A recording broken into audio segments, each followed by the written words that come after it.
नमस्कार, मैं रीता कृष्ण मोहन। आप देख रहे हैं फर्क इंडिया। लखनऊ में एचएमपीवी से संक्रमित महिला की हुई मौत। संक्रमित होने के बाद लखनऊ के बलरामपुर अस्पताल में चल रहा था इलाज। महिला के एचएमपीवी वायरस की पहली जांच रिपोर्ट चरक पैथोलॉजी में कराई गई थी, जिसमें एचएमपीवी पॉजिटिव पाई गई। उसके बाद बलरामपुर अस्पताल में महिला को भर्ती कराया गया। बलरामपुर अस्पताल में जांच के लिए sample king George medical university भेजा गया। जांच रिपोर्ट में पहली रिपोर्ट पॉजिटिव आई थी।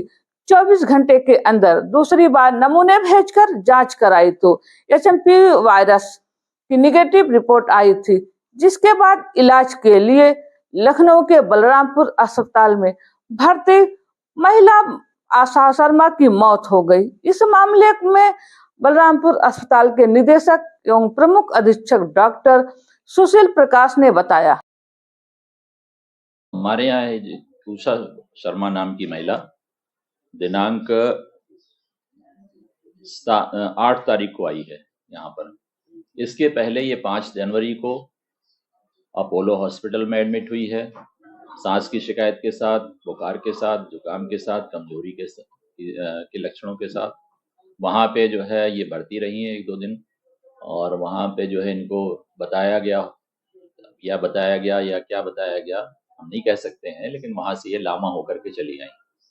मतलब बिना अपने मन से इलाज नहीं कराना है, चले आए। उसके बाद ये चरक में चली गई हैं 7 तारीख को। 7 को चरक में रही हैं। चरक वालों ने इनको रेफर किया केजीएमयू में ये 8 तारीख को वहाँ से भी रेफर कर दिया गया बलरामपुर हॉस्पिटल के लिए। तो बलरामपुर हॉस्पिटल में जब ये आई है रात को 9:45 बजे 8 तारीख को, तो इनको भर्ती करा गया। और इनके जो रेफरल वाला जो पेपर था उस पे जो है इनकी बीमारियां लिखी हुई थी।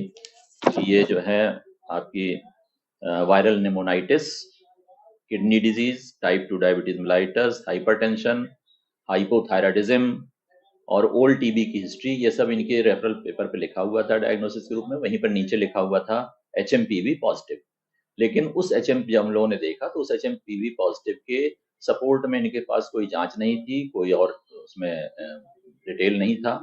इसलिए हम लोगों को शक हुआ कि ये ऐसा तो नहीं कोई ऐसा ही रिकॉर्ड हो या इनके पास जांच रिपोर्ट है, नहीं पता नहीं था।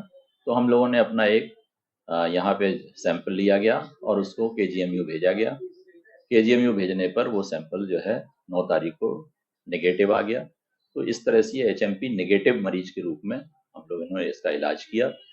13 तारीख की रात में जो है इनको अचानक झटके दौरे आए और दौरे आने की वजह से उल्टी हुई। उल्टी के बाद ये बेहोश हो गए।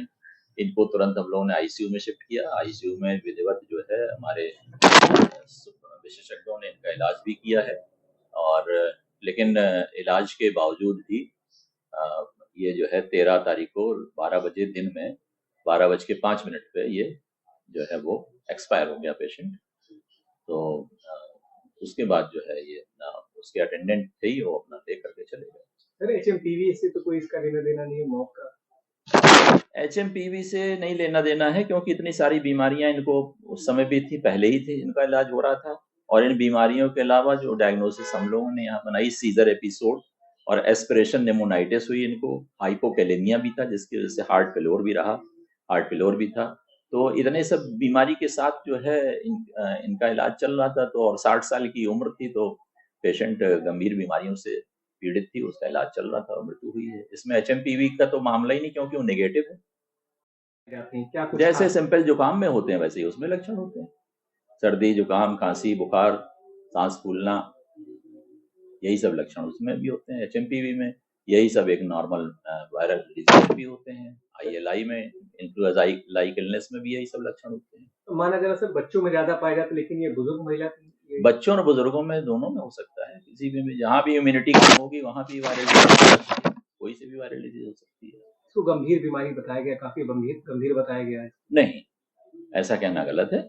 ये कोई गंभीर बीमारी नहीं है, सिंपल वायरल डिजीज है और सेल्फ लिमिटेड है। 7-8 दिन में जैसे और भी वायरल डिजीज ठीक हो जाती है, अगर पेशेंट अपना इम्यूनिटी मेंटेन किए, ठीक से दवा खाता है, तो 7-8 दिन में ये भी ठीक हो जाएगा।